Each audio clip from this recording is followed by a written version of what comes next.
5 वर्ष बाद जैकब की आयु उनके पुत्र की आयु से 3 गुनी हो जाएगी। 5 वर्ष बाद जैकब की आयु क्या होगी? उनके पुत्र की आयु से 3 गुनी हो जाएगी। 5 वर्ष पूर्व जैकब की आयु उनके पुत्र की आयु की 7 गुनी थी।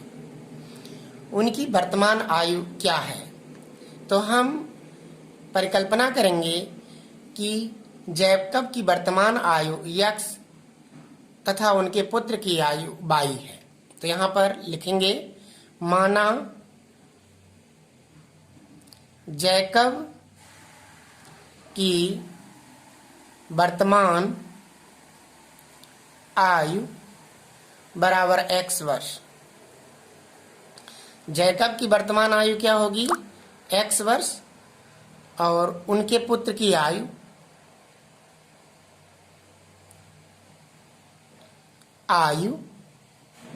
कितने वर्ष होगी? y वर्ष। यह वर्तमान स्थिति है। वर्तमान स्थिति में जैकब के पुत्र की आयु कितनी है? 22 वर्ष। अब हम कल्पना करके सॉल्व करेंगे आगे मान, जैसा कि पहली शर्त में बताया है। 5 वर्ष बाद, 5 वर्ष बाद की कंडीशन में जाते हैं। 5 वर्ष बाद किसी की उम्र 5 साल ज्यादा हो जाएगी। बाद मतलब आगे बढ़ेगी उम्र। तो जैकब की आयु क्या हो जाएगी उस समय? जैकब की आयु होगी 5 वर्ष बाद x प्लस 5 वर्ष, और उनके पुत्र की आयु क्या होगी? उनके पुत्र की आयु होगी y प्लस 5 वर्ष। कंडीशन क्या है प्रश्न में? कंडीशन क्या है? जैकब की आयु उनके पुत्र की आयु से 3 गुनी हो जाएगी। तो यहां लिखेंगे, जैकब की आयु बराबर 3 गुनी यानी कि 3 गुणा पुत्र की आयु। प्रश्न के कथन अनुसार जैकब की आयु उनके पुत्र की आयु की 3 गुनी हो जाएगी। तो जैकब की आयु क्या होगी? x plus 5।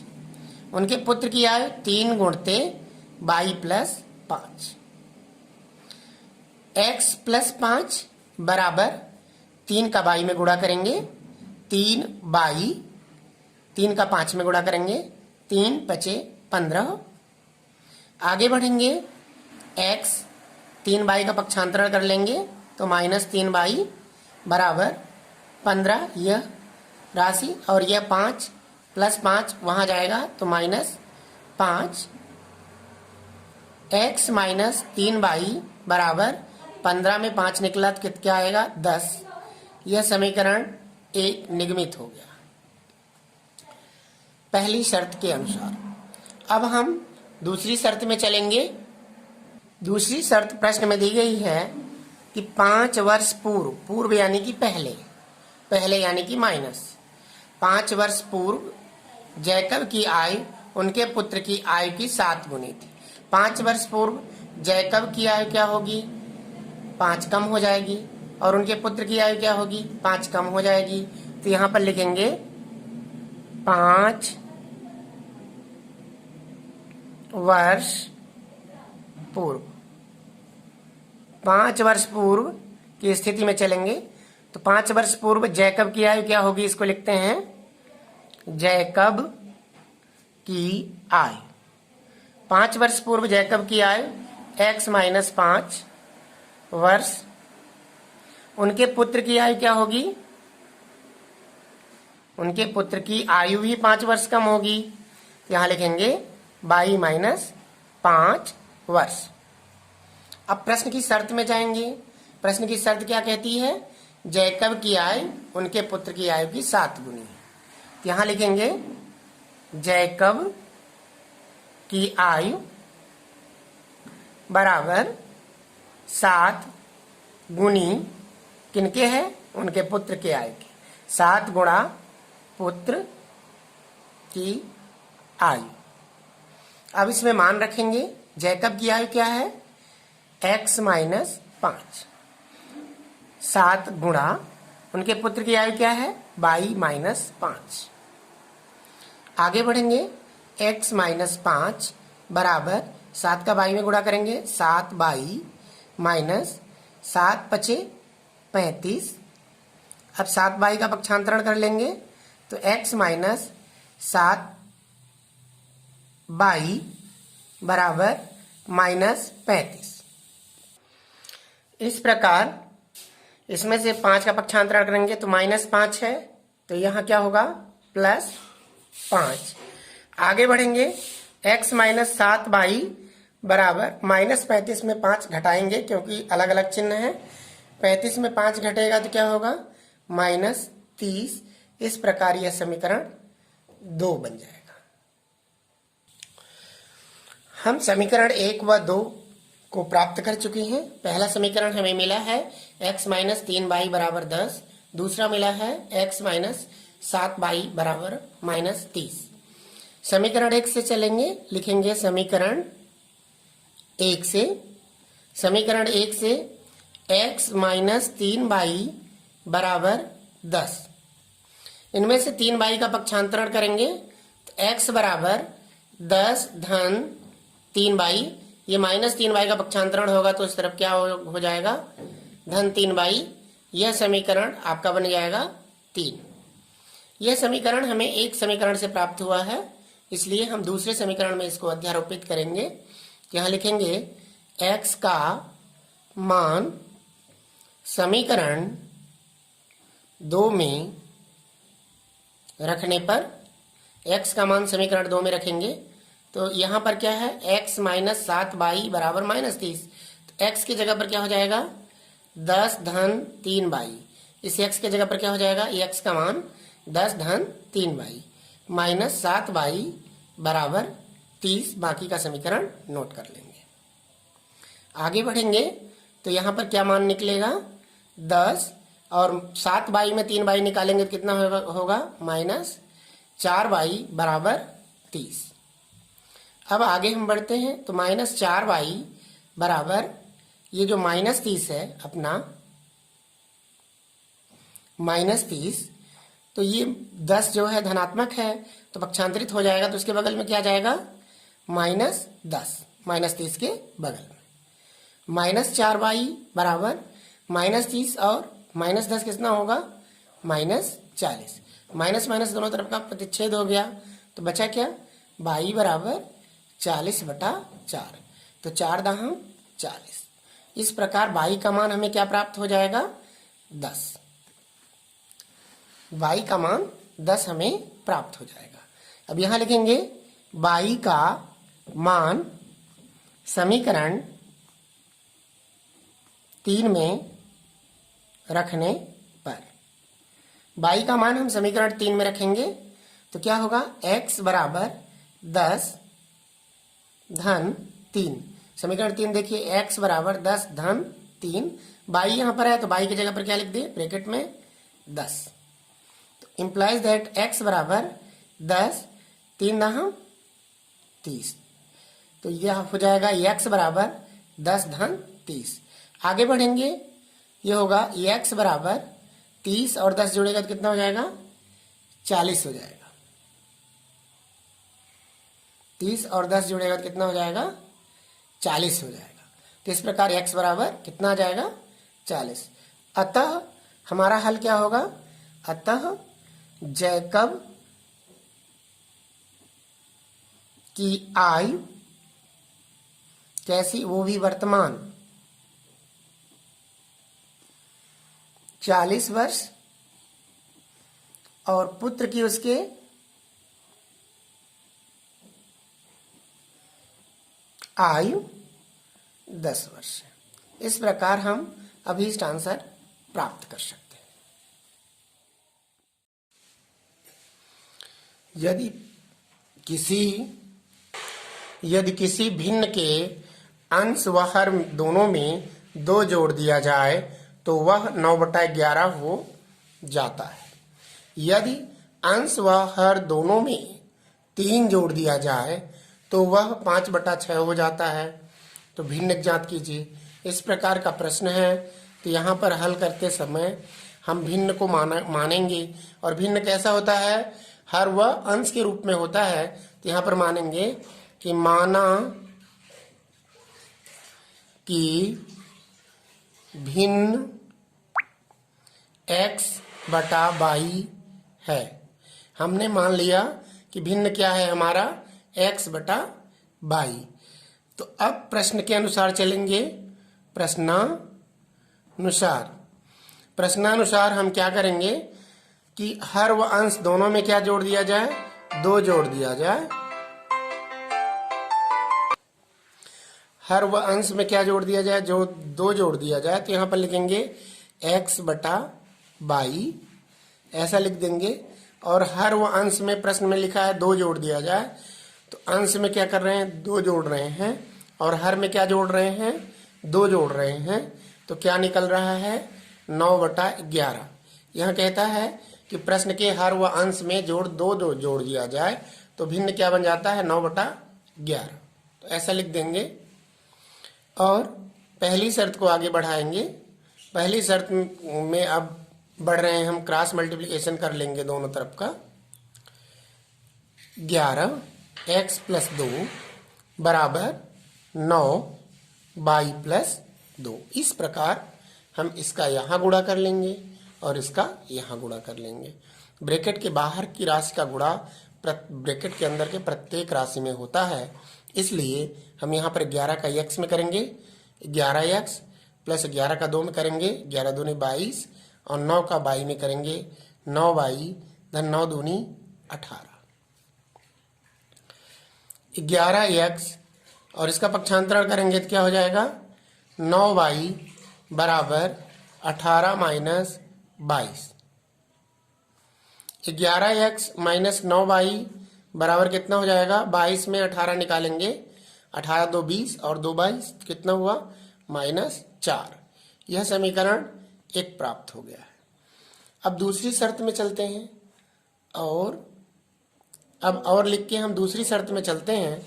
दूसरी शर्त क्या है, प्रश्न की दूसरी शर्त है कि हर व अंश दोनों में 3 जोड़ दिया जाए तो वह 5 बटा 6 हो जाता है। तो हम हर व अंश में 3 जोड़ने का प्रयास करेंगे। तो लिखेंगे x धन 3, अंश में हमने 3 जोड़ दिया, हर में भी 3 जोड़ दिया। देखिए y + 3 बराबर कितना हो जाता है, भिन्न हो जाता है 5 बटा 6। तो यहाँ लिख देंगे 5 बटा 6। अब हम इसमें तिर्यक गुणा कर लेंगे। तिर्यक गुणा करते हैं। 6x + 3 बराबर 5। यहाँ पर y + 3 है, यहाँ लिखेंगे y + 3। ये y + 3 हो जाएगा। अब आगे बढ़ेंगे, 6 का x और 6 का 3 में गुणा करेंगे। 6x और 6 × 18 बराबर 5 का y में करेंगे तो क्या होगा, 5y + 5 × 3 = 15। आगे बढ़ेंगे तो 6x - 5y, 6x यहाँ नोट कर लेंगे, 5y का पक्षांतरण करेंगे तो इधर लिखेंगे 5y बराबर 15 - 18। और आगे बढ़ेंगे तो 6x - 5y बराबर 18 में 15 निकल जाएगा, तो 5 3 8 -3। इस प्रकार समीकरण 2 भी बन जाएगा। इस प्रकार हमें 2 समीकरण मिल गए। एक समीकरण मिला 11x - 9y बराबर -4, और दूसरा समीकरण मिला 6x - 5y बराबर -3। अब हम क्या करेंगे कि समीकरण 1 लेंगे। समीकरण 1 से समीकरण 1 को नोट कर रहे हैं। 11x - 9y बराबर -4। इनमें से 11x का या 9y का पक्षांतरण करेंगे। हम यहाँ पर 9y का पक्षांतरण करते हैं। 11x बराबर -4 + 9y, -9y उधर गया तो क्या हुआ, पक्षांतरित होकर प्लस में आ गया। आगे बढ़ेंगे तो ये हो जाएगा x बराबर -4 धन 9y बटा 11 होगा। यह समीकरण 3 हमें प्राप्त हो चुका है। अब समीकरण 3 में जो मान मुझे मिले हैं उन मानों को समीकरण 2 में रखेंगे। तो यहाँ पर लिखेंगे समीकरण 2 में x का मान रखने पर, समीकरण 2 में अब हम x का मान रखेंगे। x का मान रखेंगे, देखें क्या होता है। 6, समीकरण 2 में लिखा है 6 नोट कर लिया। x के जगह पर x का मान -4 धन 9/11 कोष्टक बंद, और क्या है -5 बाई बराबर -3। अब इस 6 का अंश में गुणा करेंगे। 6 चौको 24 -24 प्लस 9 छक्का 54 बाई बटा 11 ऋण 5 बाई बराबर -3। अब हम आगे और बढ़ेंगे। यहाँ है -24 प्लस 54 बाई, इसका गुणा यहाँ और यहाँ करेंगे स्वयं के अंश को छोड़कर। 11 बचे 55 -55 बाई बराबर 11 तिहाई 33 -33 यहाँ हो जाएगा। अब आगे बढ़ेंगे। 54 में 55 निकालेंगे तो माइनस क्या होगा, बाई बराबर -33 -24 प्लस, तो -24 का पक्षांतरण करेंगे तो क्या होगा +24, यहाँ लिखेंगे माइनस बाई बराबर 24 में 33 को घटाते हैं क्योंकि माइनस प्लस है, अलग अलग चिन्ह है। तो यहाँ पर 24 6 30 और 6 3 9, तो यहाँ पर बाई बराबर -9 आएगा। तो यहाँ पर माइनस माइनस कैंसिल करेंगे तो क्या होगा, प्लस बाई बराबर 9 हो गया। अब बाई के मान को समीकरण 3 में रखेंगे। यहाँ रखते हैं बाई के मान को समीकरण 3 में रखने पर, बाई के मान को अब हम समीकरण 3 में रख लेंगे। तो समीकरण 3 हमारे पास क्या है, समीकरण 3 है x बराबर -4, x बराबर -4 धन 9 बाई गुण के जगह पर 9 बटा कितना है, बटा 11 है, तो 11 को नोट कर लेंगे बराबर। अब यहाँ पर देखें तो -4 तो ये नोट ही होगा, 9 नमा 81 होता है, इसको भी नोट करेंगे 81 बटा 11। 81 में 4 घटाएंगे तो कितना हो जाएगा, ये हो जाएगा 77 बटा 11। तो यहाँ पर 77 बटा 11 होगा, तो बाई का x का मान क्या होगा, x बराबर 11 सत्ते 77। तो इस प्रकार x का मान 7 हो जाएगा। जहाँ पर बाई का मान मुझे क्या मिला है 9, वहीं पर x का मान हमें मिला है 7। हमें मान के रूप में x बराबर 7 और बाई बराबर 9 मिल चुका है, तो हम भिन्न बनाएंगे। अतः अभीष्ट भिन्न क्या होगी, अभीष्ट भिन्न होगी x बटे बाई। तो x का मान क्या है 7 और बाई का मान क्या है 9, तो ये हो जाएगा 7 बटा 9, यही आंसर होगा इसका, यानी अभीष्ट भिन्न 7 बटा 9 होगी। इस प्रकार आप इसको जांच कर सकते हैं। प्रश्न, दो संपूरक कोणों में बड़ा कोण छोटे कोण से 18 डिग्री अधिक है, उन्हें ज्ञात कीजिए। तो दो संपूरक कोण है, इसमें बड़ा कोण जो है वो छोटे कोण से 18 डिग्री अधिक है, तो उसे ज्ञात करना है। तो यहाँ पर हल करेंगे और हल में लिखेंगे माना दो संपूरक कोण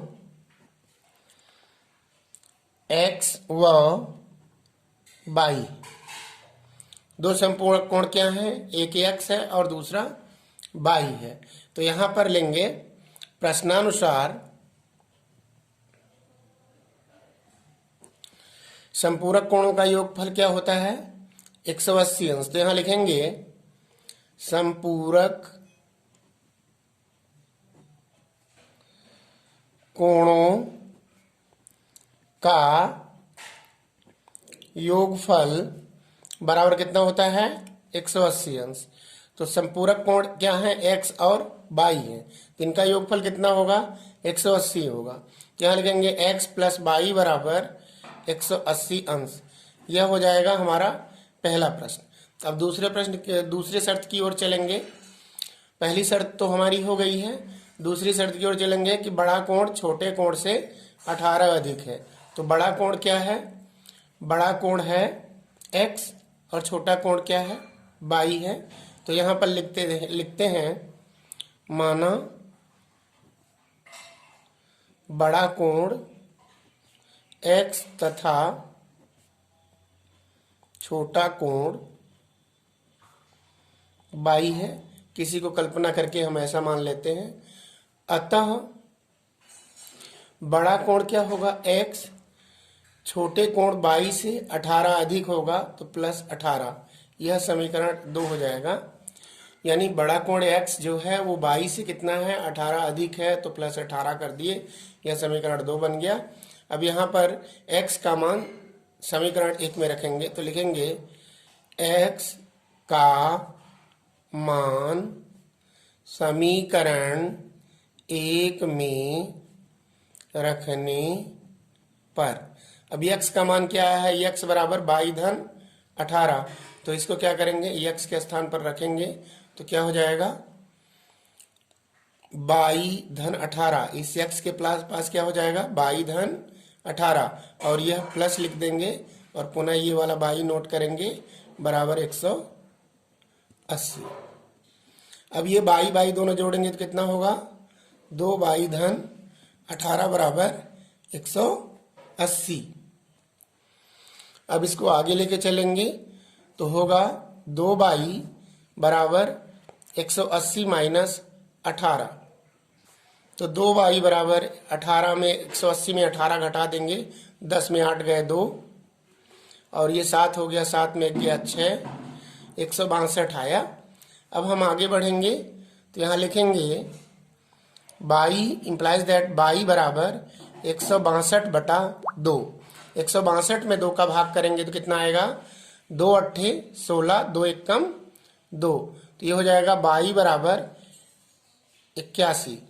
अब y जब 81 हो जाएगा तो यहाँ पर समीकरण 2 में y का मान रखते हैं। यहाँ लिखेंगे y का मान समीकरण 2 में रखने पर, y का मान जब समीकरण 2 में रखेंगे तो y समीकरण 2 क्या है x बराबर y धन 18। यहाँ हो जाएगा x बराबर y की जगह पर क्या हो जाएगा 81 धन 18। ये हो जाएगा x बराबर 81 और 18 जोड़ेंगे तो कितना होगा 8 1 9 और ये 8 1 9, तो ये भी हो जाएगा 99 डिग्री। तो यहाँ पर अभीष्ट उत्तर आ जाएगा कि 81 और 99 दोनों कोण होंगे। यह अभीष्ट आंसर हो जाएगा। यानी 81 डिग्री और 99 डिग्री दोनों कोणों का मान होगा। तो ये आंसर हो जाएगा। इस प्रकार हम इसका आंसर दे सकेंगे।